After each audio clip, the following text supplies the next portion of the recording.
We are officially 4 weeks into the 25-26 school year. And as a result of House Bill 208, for the first time, 4 weeks have gone by with no phones, no AirPods, no Apple Watches, and no texting. And as we round out the first grading period, let's take a look into the effect this absence has had on the student body. So far, I have not seen, outside of the times before and after school, a single phone, not once. Already, I have seen a lot different ways that students are behaving with each other.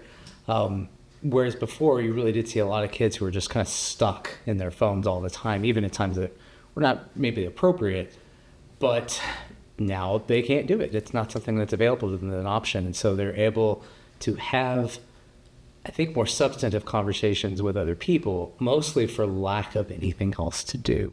For my generation, it might be a little bit easier because we grew up in a time that there was no cell phones at all. So we know how to survive if there's no cell phones.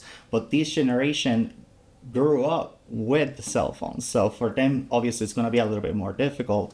But it's a social skill, and it's a skill that they need to develop in order to be able to completely be independent of the tools that they grew up with. Mental health, I actually think things are much better. I think you have some students who are sort of naturally taciturn, who just had the capacity to withdraw into themselves because they could stare at a screen.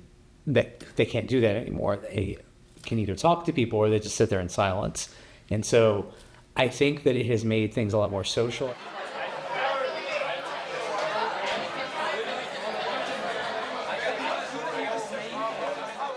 I have seen improvement and change in social behavior.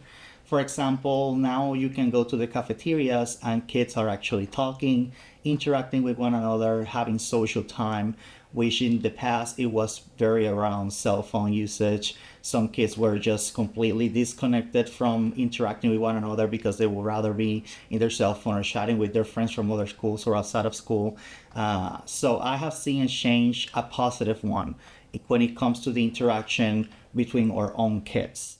But for the most part, I think it's been a good. I think that there are parts of this that I would not have done it the same way, and that there are aspects of it that I wish were a little bit softer. But on the whole, I think that this has been good.